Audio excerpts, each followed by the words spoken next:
nous vivons quand même une situation assez complexe, mais elle est complexe depuis 1432 ans parce que nous sommes en communion et en convivialité complète avec le monde arabe musulman. Donc pour nous, ce qui se traite ici n'est pas une chose nouvelle, mais on va comment analyser cette situation, comment ensemble toutes les différentes églises, les différents pays peuvent reprendre cette convivialité avec de nouveaux termes, avec l'actualité, avec plus de rapport avec l'islam, l'islam et l'Europe, la présence de l'islam en Europe, les mouvements nouveaux, le conflit israélo-palestinien. Donc, sous ce nouvel angle que nous voyons un peu ce que nous avons toujours vécu dans le Moyen-Orient, convivialité, paix et présence chrétienne dans la Terre Sainte.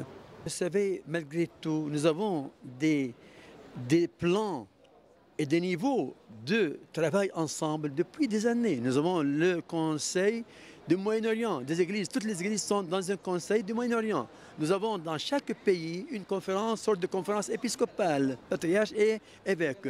Et dans le Moyen-Orient, nous avons encore le Conseil des patriarches catholiques orientaux qui ont produit des documents très intéressants sur tous les thèmes qui sont traités dans le synode. Et puis nous avons dans chaque réunion catholique, encore disons, au pluriel, il y a toujours une part, une demi-journée, une journée pour les musulmans, pour les protestants. Donc nous sommes déjà dans la réalité de ce synode, dans notre vie de tous les jours en Moyen-Orient.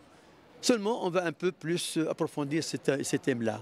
Il n'y a pas toujours assez de formes d'éducation dans les institutions chrétiennes ou catholiques pour le dialogue à l'avenir et pour encore un peu purifier la mentalité un peu agressive, parfois, soit chez les musulmans, soit chez les chrétiens. Et ils ont cité aujourd'hui une belle chose de Afif al-Sayran, qui était un musulman de Saïda, qui est devenu catholique et prêtre et reconnu par les musulmans au Liban, et qui a dit « Ne discutez pas trop avec les musulmans, aimez les musulmans ».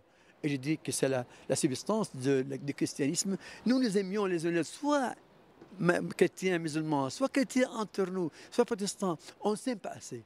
Et on n'est pas assez dans l'évangile qui est un évangile d'amour et Dieu est amour.